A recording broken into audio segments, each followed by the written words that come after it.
Alright, folks, back on the Boss Man show here with Eric Pierre, CPA. He got an accounting firm, Pierre Accounting. Check him out, pierreaccounting.com. Out in San Diego. It's in Austin as well. Other cities. My man, Eric Pierre. What's up, Eric? How you doing, brother? Happy New Year to you. Happy New Year to you too, man. Just trying to stay warm out here in this topsy-turvy weather in Austin right now. It gets really cold in the morning and really hot, and it gets cold again. So, Yes, indeed. So you may ask you, man, how you think about the hire of Sark? Be over at the Longhorns, man. They got rid of Herman. Now they got Sark, man. So how you like the hire out there? I think, well, I believe it should be a good hire based on the fact that the one thing that he's done that Texas has not done in the last 11 years is develop a quarterback. And Sark just turned Mac Jones, who originally committed to Kentucky, into a Heisman candidate. And we've not had a good quarterback since Colt McCoy. And everybody was happy with Sam Ellinger because he was slightly above average. But with Casey Thompson and Hudson Card, I can see, Sark hopefully turn one into a machine and get us back to used to seeing, elite quarterbacks. We haven't had elite quarterbacks since Vince and Colt. So out here, we're looking forward to having that kind of quarterback playing, and hopefully we can finally challenge Oklahoma. Man, when I was in college at Tennessee State University up in Nashville, I was see Vince Young in the club. So yeah, I have some VY club stories from back in my days at TSU, man. well, my I'll tell you a quick VY story. So years ago, I ran the Austin Half Marathon while Vince was in the NFL. So Vince is 6'4", I'm 6'8". I'm running on Congress towards the finish line. This guy jogs up to me, and I'm jogging a steep incline. This guy said, "Hey, are you Vince?" I was like, "What?" Oh, and I'm thinking, how come it's never a limo driver asking me that? yes, exactly. Yes, man. Yes, VY, man. He was a cool guy, man. I enjoyed my time around him. Hey, he'll take good care of you. He'll buy the bar for you. He'll buy you some drinks and some food. So I respect the man for that, man. So VY, my man. I was in school trying to get by, man. We was out having a good time at Chili's on West End in Nashville. He took care of us. Yeah, that was just probably took care of too many people. I wish he had called me a few years ago. I actually went to college with some of his teammates at Madison High School, so I heard a lot of stories about him. He's really a great guy. He's really great. I heard he's really great in the locker room, and we were not surprised when he beat USC.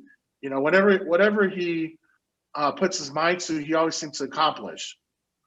Most definitely. Now, Eric, it's your time of the year almost, man. Tax season, man. So tell us about this. A lot of with COVID, people not working, unemployment. How does that affect taxes? Is that they look at it as income, or is that something else when you have to file taxes this year for 2020?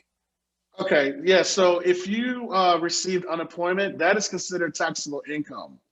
Okay, so a lot of people think that was free, free money, and particularly earlier last year, people were getting about, depending on your state, up to $1,000 a week. That's all taxable income. So hopefully you had some of that money withheld. Also, now for business owners, we can get to that later. If you were shut down, forced to shut down, or you had significant losses of revenue, the government's giving out tax credits for retaining employees for 2020 and also for 2021. So there's some opportunities for our business owners listening to get some money back from the payroll taxes. And plus, if you're aware, we just have a new stimulus bill. There's an opportunity for business owners to get another round of PPP and to get more grant money from the EIDL program. So there's definitely a lot of opportunity. But if you did receive unemployment, that's not taxable money. You do need to report it because your state will send you 1099 for that in the next couple of weeks. Now, Eric, for those who don't know about stimulus checks, are those taxable incomes? I've had that question asked to me in my queue as well. Is that taxable? No, that was just the stimulus payments that you received last year and then what you received this year. Those are considered advanced tax credits. So if you did qualify, you received that check, it's not taxable income. Now, if you did not qualify because your income was high in 2019, But then when you file your 2020 tax, you may be able to get that credit on your tax return to either lower your tax burden or increase your tax refund for 2020. So, Good deal. Now, Eric, this is a question I have asked as well. When you apply, you get into a new job, how many exemptions do you uh-huh. take? Me personally, Eric, I'll take zero. I want them to take all the money they can so I can get a refund back at the end of next year when I file my taxes. So for me personally, I'm gonna take all the money you can, so I don't want to owe you anything. But what do you recommend to people who getting hired new jobs now? It's January now, new jobs are starting, filing their W-4s and W-9s here. What do they? How many exemptions do they take? Well, that's going to depend on everybody listening is different because you got people that got 4 or 5 kids. Some people may have too many baby mamas. Yes, yes. So you'll make sure you're taking those exemptions. And then some people, are single. So my suggestion is that, there's free resources. The IRS has a resource. You go to their website to do your W-4. If you're willing to invest a little money, you can also schedule an appointment with a CPA such as myself, or if you're already working with a tax professional, to walk you through with what your paycheck could look like. There's also websites where you can run example paychecks online to see what your withholdings are going to look like. But at the end of the day, it is your responsibility to make sure you do the right withholdings. And some people have been getting surprises because President Trump had passed a thing to lower the payroll tax, so you had less payroll taxes taken whether you wanted to or not. And a lot of people, I recommend you should just spend 1 hour consultation beginning of the year, get it out of the way, and you'll have that peace of mind. Because some people say, well, I don't want to spend $300. Well, you may not want to spend $300, but you may not owe Uncle Sam an extra $6,000 because you didn't take that 1 hour with the tax professional to make sure that everything's okay for you, for your situation. Or you may get too large of a refund. And I know people get excited about refunds, but just remember, refunds are interest-free loans to the government. And periodically, we've seen the government delay issuing refunds, particularly at a time like this. I would not want to have a $10,000 refund tied up in the government when they still have 1 million pieces of mail that the IRS has not opened. We have clients that have $300,000 refunds. They still have not received it. Wow. Yes, I can feel you on that. And another question, Eric, is this, man. Think about this. The 401ks are jobs. Some of them are pre-tax, some of them are Roth 401ks. For your clients and Correct. out here, people listening, what do you recommend in that regard for people? Well, everybody now, I'm not a licensed financial planner, but the one thing I will tell you is that, we do have planners in our office. You always take the free money that your employer gives you. So if your employer says, hey, we'll give you, 3% if you put in 6, then put in the 6% and contribute up to the match. And then whether you have the Roth or not, it's going to depend on your income level, but definitely take advantage of the free money. And then I would meet with a financial planner to look at your overall situations. One thing that I'm noticing as an accountant is, a lot of people are saving pre-tax, but right now, since we're in a very precarious time where it's likely that tax rates are going to go up for all the bailouts that we're doing right now, okay? Yes. That if you put all your money into the pre-tax, what we call a qualified plan, when you withdraw that money in retirement, those taxes are higher. So you also want to meet with a financial planner to look for other buckets, whether it's a Roth or some of you that are higher income. There are other ways for you to get non-qualified accounts, through vehicles such as life insurance. And our firm, we can definitely help you with that with our, wealth managers, Eric and Jeff. And then, I have an insurance license. So there's a lot, I would hate for you to save $10 million and then the tax rates 10 years from now you're retired is 40-45%, because someone's got to pay for all these bailouts at some point. We're gonna have to pay for it. And Yes. so you want to diversify, but the first thing you do, going back to your question, the first thing is contribute up to what your employer is giving, because that's free money that they're handing out, and you want to make sure you take that. And yes, Eric, it was good about this, Eric, is this man, like for me, I do Roth 401k because I rather them take the money now. Don't Mm-hmm. I want whenever I retire in Florida, because I'm going to Florida, I want to avoid the Georgia income tax. So I'm going to Florida to avoid that. I'm looking to retire in Florida too, man. I'll be joining you. Yeah, so that's what I'm gonna do. So I know that hey, let me take it out now and go from there. And there we go. Now, Eric, what was the Trump tax cut made it where you could no longer take your state income taxes with your federal now as a deduction, right? Is that correct? No, yes and no. What the Trump tax law did was it capped the SALT, which is state and local income tax, at $10,000. So states like New York, New Jersey, California, Georgia, where y'all have high state income taxes, Yes. your state and property tax was capped at $10,000. So we saw we, as you mentioned beginning of the show, we have a big office in San Diego. A lot of our clients saw their refunds go down significantly because they're used to paying, some have expensive homes and they're paying $20,000, $30,000 in property tax, and they had, let's say $50,000 or more in state income tax and a high salary. Well, that got lopped out to 10,000. So it may be politically motivated, but that's what it is. It's capped at 10,000 right now. Okay, to 10,000. So yeah, so when you're in that situation, are there any other ways you can kind of maneuver the money to find other deductions? And because I'm kind of in the boat that they're in where it's capped, and I want to find more ways to be able to play, but rather than just take the hit that I'm taking. Well, one area you can get extra deduction on property taxes is you should look into investing in real estate, commercial. And when I say commercial real estate, whether you have, I personally don't necessarily recommend single family homes unless you own a bunch of them. But if you get to the multifamily, because those property taxes are not necessarily capped versus the single family home versus your personal residence. And then, everybody's situation is different. So there are also tax strategies available depending on your level of income. I'll give you an example. There was a strategy where a client of mine invested $85,000 and he's going to get his taxes from the past 5 years wiped out. Wow. Yeah, I'm gonna talk to you off the air about that then. for sure. Yeah. Yeah, and also like, okay, example, same as nothing, using me as an example here. Folks, I'm not trying to brag, I'm just using an example for people. So, I have a W-2 and plus I have my own businesses as well outside of the W-2.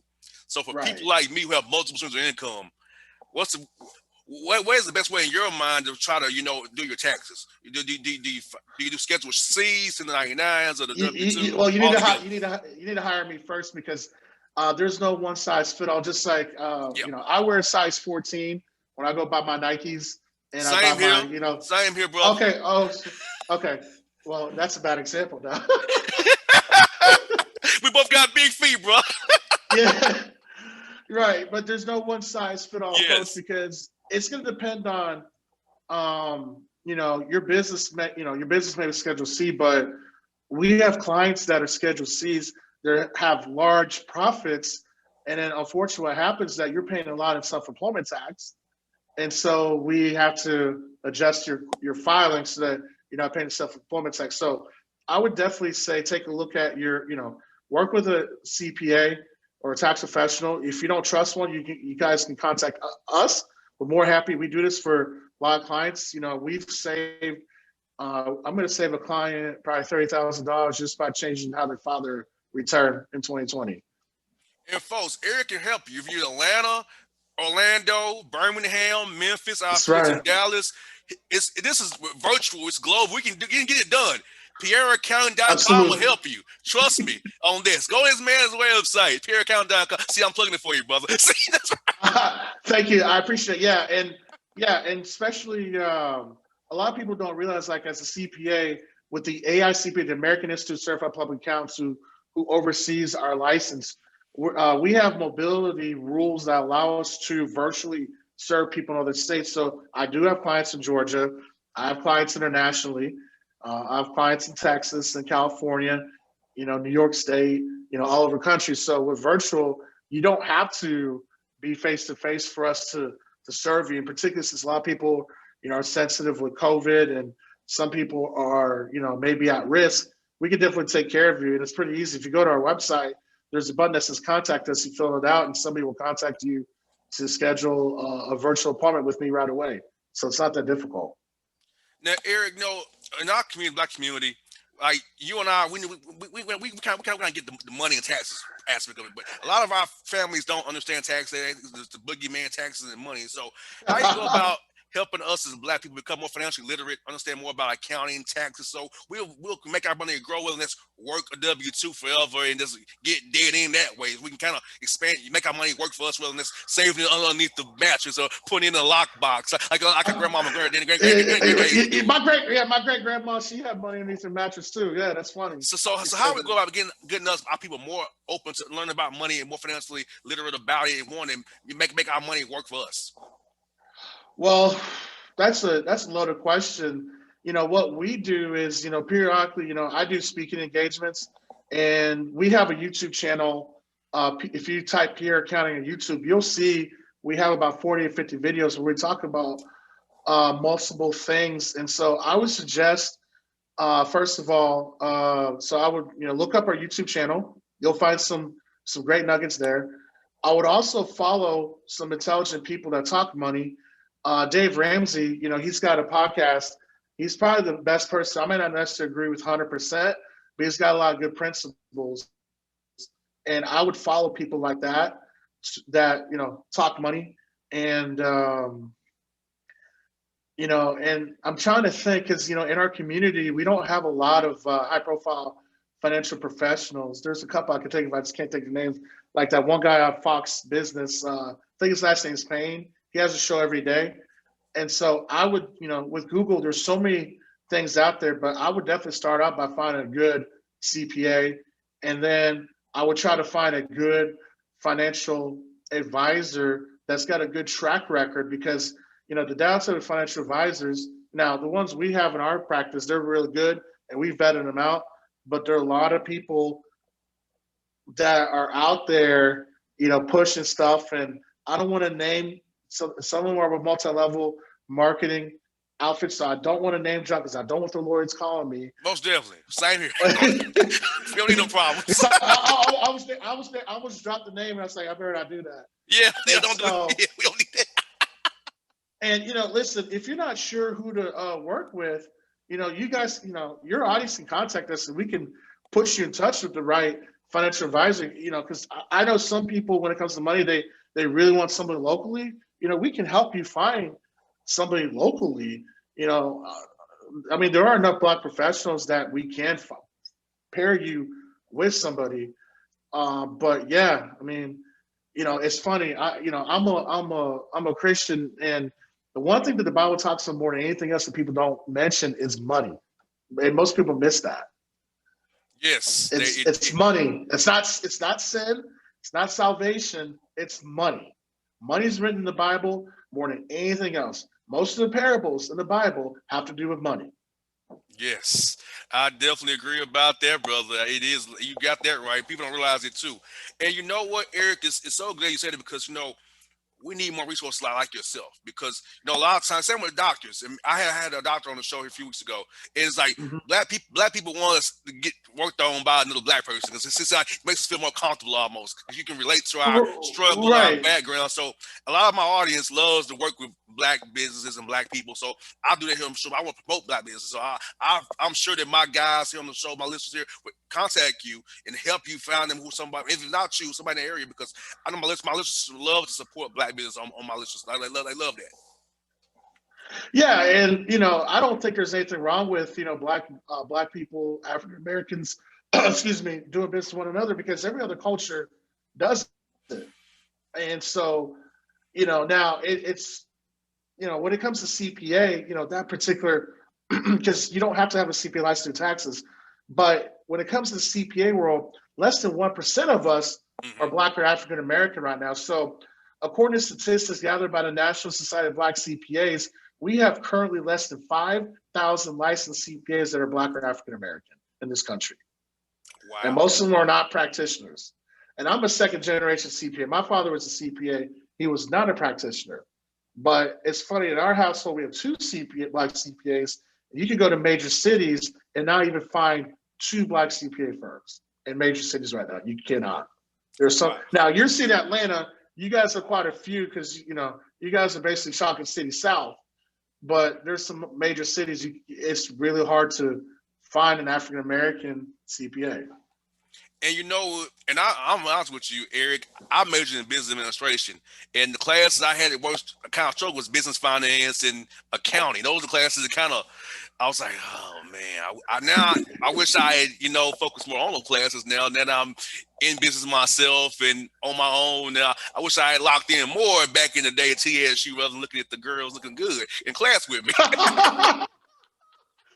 Yeah, well, it was easy for me to stay focused because my dad told me, he's 6'9". He looked down on me before he drove me off to Nacogdoches and said, "Son, if you part of my dime, you're paying for this." So I lived in the library for 5 years, man.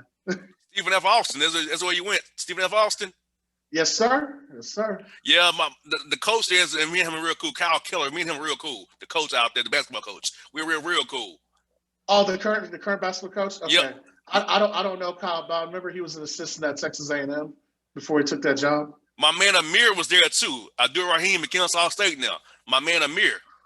You remember him? Okay.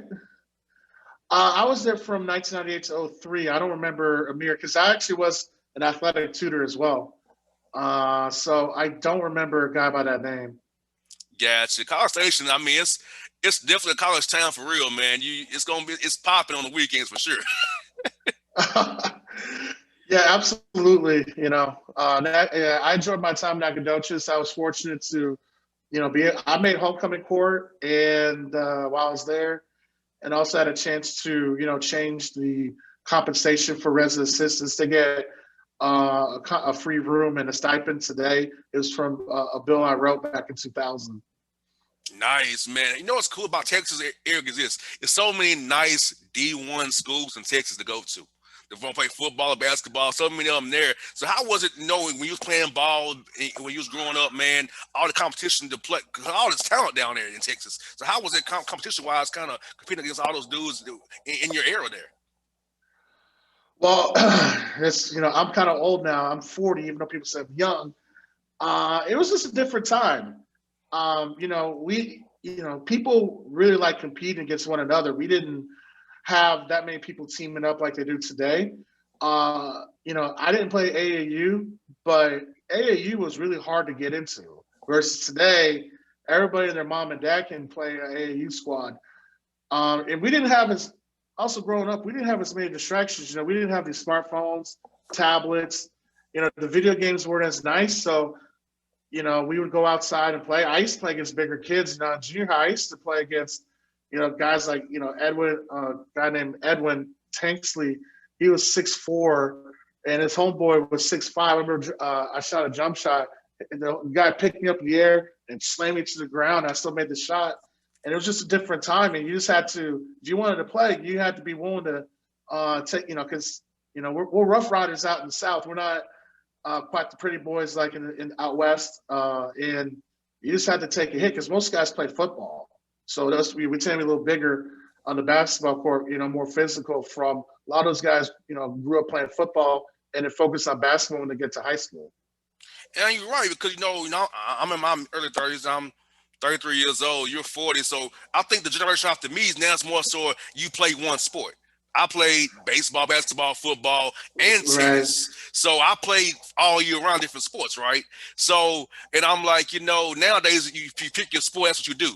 It's no all year long you're doing something different. So you're only exposed to, this is my lane, football, basketball, baseball, whatever. And I feel like your generation, my generation, and one behind the last ones where you can kind of dabble dabble before you pick. Now it's like we putting you here. This way, this is what you're gonna be all your life. So hopefully you make it into this sport. Hopefully, but if you don't, you're screwed. Yeah, that's a shame because it's funny. I played soccer and basketball and baseball. My dad was mad at me about not giving baseball a little more time, but I got frustrated with the high strike zone. But when I see those contracts today, it's like, man, I wish I'd taken baseball a little more seriously. Man, bro, This is no joke, man. I taught myself how to switch hit by my old Fisher Price little T bat. I learned to check back left hand on my that way, so I was able to bat either way because I would mess around with it and just say, okay, let me try to hit. So it was funny that a Fisher Price little T set taught me how to bat left handed as well as right handed. Yeah. I wish I was a left-handed pitcher that could throw 98 like Blake Snell or Randy Johnson. I'd be wealthy for the rest of my life and probably the next 3 generations. I think one of my worst moments was as a 10-year-old, Eric. I fell asleep in left field. That's how bored I was out on my feet, bro. It was like, what's wrong with you, man? I had dozed off in the outfield. That's how bored I was. And moving. I was at first base for the rest of my life. I was first baseman, no more outfield for me. I was just bored out in left field. Yeah. It's funny. I played left field and I also played second base, and I preferred second base. I couldn't stand because sometimes the pitcher's so good, there's nothing happening for 2, 3 innings, striking guys out. It's just kind of boring after a while. Now, folks, Eric's firm has a big sports background. Tell us about your firm and your people you work with who have a great sports background that you want to share the listeners here in Atlanta and beyond, brother. Oh, okay. I appreciate that. Well, so me personally, I played for the San Diego Guardians of the ABA a few years ago for a quick minute before my old body got broken down. But I appreciate Brandon Cheeks put me on the roster.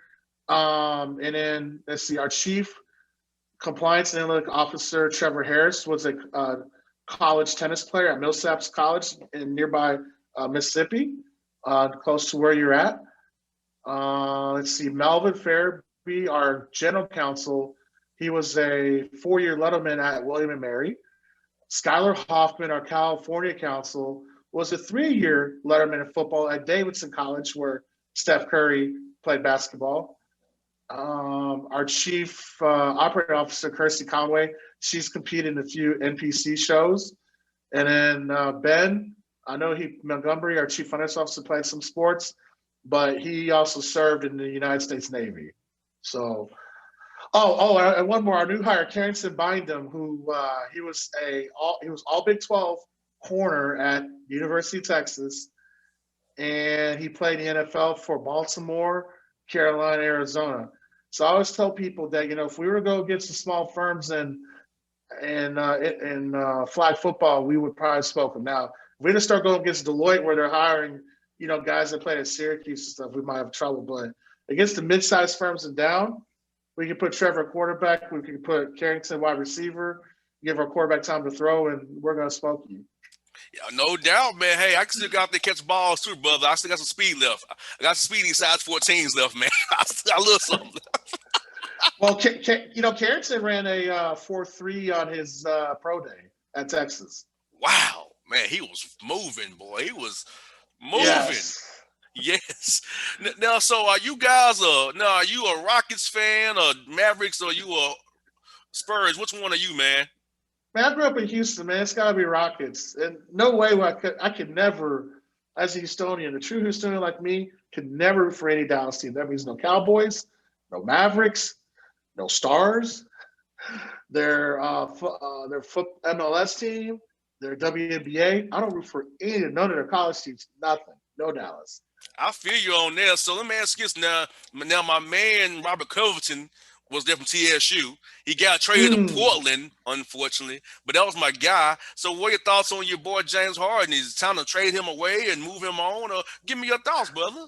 Because you're a Houstonian, man. Talk to me. Oh, man, James. First of all, I enjoyed Robert Covington play. I was not happy that he was traded because he was a really good perimeter defender, and he started becoming a better three-point shooter. And I'm surprised he's been traded that much because he seems to be a really good locker room guy. As for Harden, I think at some point you're going to have to trade him, but I would not trade him right now because nobody is willing to give what they want. Guys like James Harden only show up once every 20 years. And, that situation's become untenable because, supposedly James is not happy that the owner is a Trump fan. And I think, and then Daryl Morey left and then D'Antoni left. So he was out for extension, but he didn't want to be part of a rebuild because Tillman Fertitta, his money is tied up in the casinos and restaurants right now, so he is cash strapped and he's looking to reduce payroll. But I would wait till close to the All-Star break when teams are desperate, and then I think you'll get a suitable trade. I would try to get a Ben Simmons if I could, if I'm Houston. Most definitely. Now I feel bad for Coach Silas, his first job, and the star player don't Yeah, want to be there, and all this drama. I mean, as a young black coach, man, who's paid his dues all these years, man, I feel bad for that brother because he's coming into a mess. Signed into a dysfunctional mess, unfortunately. I would agree with you, and that is something I'm disappointed with James because a lot of all of us athletes, whether we're NBA, most of us African Americans, let's just be honest, and I'm sorry if this offensive me, but most of us want to play for black coaches, Yes. and this is one of the rare chances where a black coach was hired to a good organization because normally black coaches start off in really bad situations, Atlanta, Lloyd Pierce. like Atlanta, Lloyd Pierce, right? Byron Scott, coached the Lakers when Kobe was at the end of his career, not Pete Kobe, and Doc Rivers started out in a bad situation in Boston. The only reason that got good because they were traded for Remember Garnett. Orlando first. Right. They Well, fired yeah, but when Tracy McGrady got hurt. They fired him mid-year. He joined ABC, and then he got the job at Boston after the ABC run when the Lakers right, got but, beat by the but Pistons. Boston was not a good job until they traded for Sure Garnett wasn't. and Allen.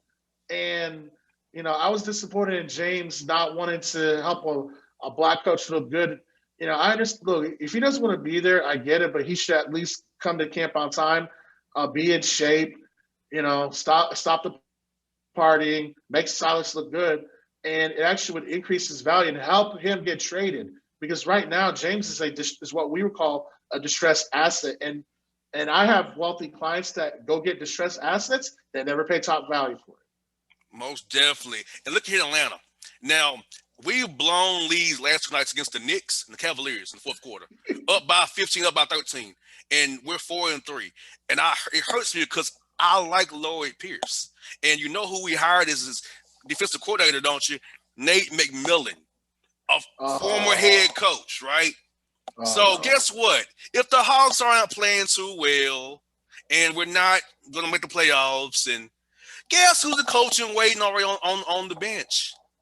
Nate McMillan. Nate McMillan. So when every loss, it hurts because that could mean now he's having much room to work with. If it gets kind of bad, Lloyd, we're going to go a different direction. And got the guy on the bench already, Nate McMillan.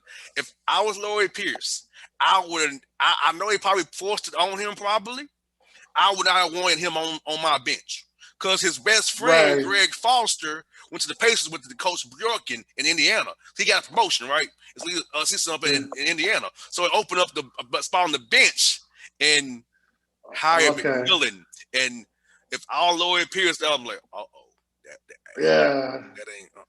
If I don't get off to a good start, we ain't moving in the right direction. Because this is if I recall, this is Lloyd's first job, right? So yes. Ownership probably wanted an experienced head coach, but they didn't give him someone like, say, Del Harris or guys that are experienced but are not trying to be head coaches anymore.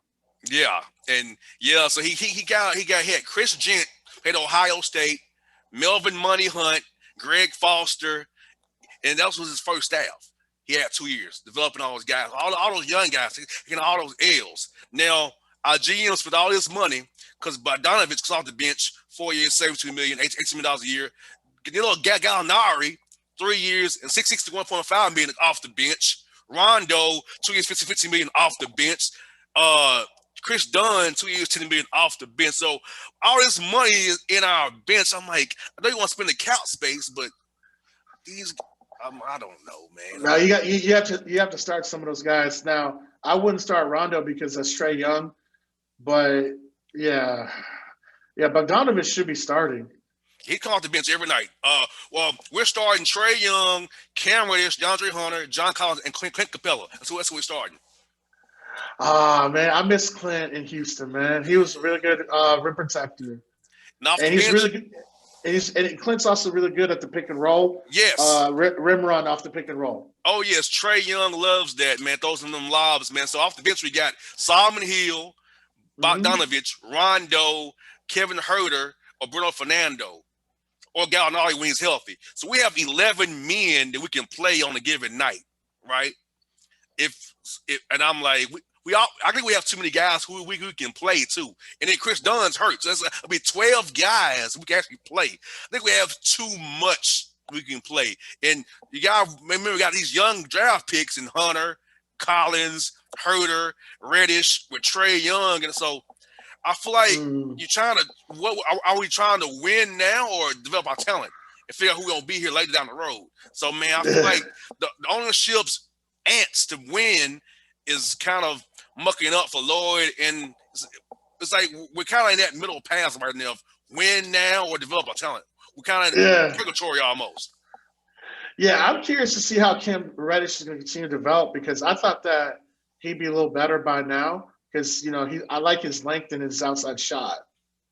I thought he would be better too. So, but and I think when it gets down to it, we'll be playing more of Gallinari and Bogdanovich and Reddish will probably start, but not finish games when everybody gets Mm. healthy. Because Rondo is hurt right now, Chris Dunn is hurt right now, Gallinari is hurt. So we got three bench guys we signed are hurt right now. So Cam's getting a lot of run, and we're blowing fourth quarter leads to these Cavs and Knicks. I'm like, what are we doing? Like, Yeah, but you guys are still going to have a better year this year. I think if you guys contend for a playoff spot, I don't know. I don't necessarily think the goal is to make the playoffs, but if you can hover around the 8, 9 spot, I would consider it a big success this year. most definitely. Now, Houston, a job opening with the Texans. Now, Bill O'Brien would trade you for a bag of chips, obviously. Oh, like, oh man. and our Falcons job is open here too. Now I'm like, hey, I would not want the Texans or the Falcons job because of salary cap and picks. Picks with Houston and salary cap in Atlanta. I mean, I would try to get San Diego, well, the Chargers rather, the Los Angeles Chargers, the Jaguars, and the Jets because they have draft picks to work with. In Atlanta, Hmm. Detroit, and Houston, you got to deal with other ownership factors and not Hmm. Cupboard being bare. I don't know, bro. I'm like, whoever comes to Atlanta, you already at your hands behind your back if you sign here. Same with Houston, if you ask me as well, because Bill O'Brien traded the whole world away for nothing. I would say the Houston job is still a good job because you have Deshaun Watson. In the NFL, you got to have quarterback. I think the best jobs are actually going to be Houston.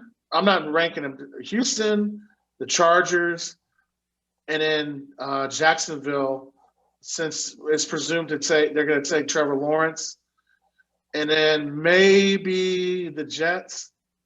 But wherever there's a good quarterback, that's the job you want to take. Because as long as you have a quarterback, you can figure things out. In Atlanta, Matt Ryan is a little old now, and he's got a big Matt contract. Schaub is retired. Matt Schaub retired yesterday. He said I'm done. Matt Schaub made $3 million this year to do nothing. Man, I remember what Matt Schaub did in Houston. I don't want to talk about that. Same in Atlanta too, man. I need. Yeah, man. Matt Ryan, Julio Jones, man. Like our cap is tied up, bro.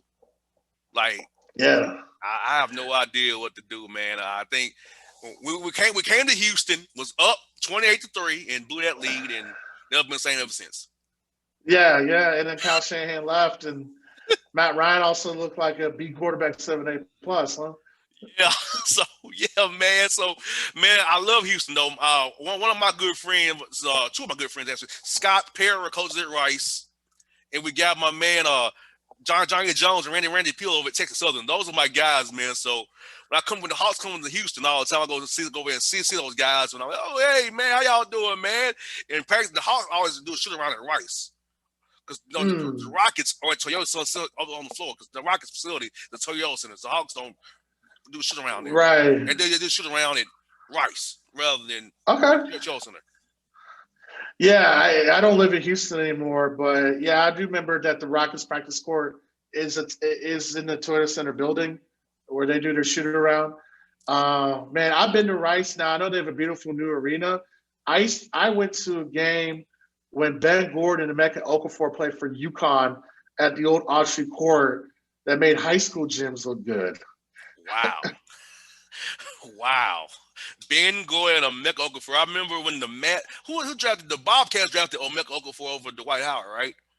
No, he was drafted number 2. Orlando had the number 1 pick Okay. and took Howard.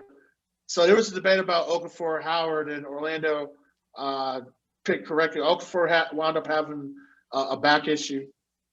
Gotcha. Well, Eric, man, you've been good with your time, but before we go, tell people more about your PierreAccounting.com and your firm and how people in Atlanta and beyond can get help from you and your staff, man, because it's been great talking to you about sports and taxes and money. It's been fun, man. But tell people about your site one more time, brother, before we get out of here, man. Okay, so anyway, in case you guys missed it, my name is Eric Pierre. I'm the CEO, owner of Pierre Accounting. If you want to find our website, it's www.pierreaccounting.com. On the website, you can hit contact us to set an appointment. If you're into social media, you can follow us on Instagram at Pierre Accounting. We're also on Twitter under Pierre CPA.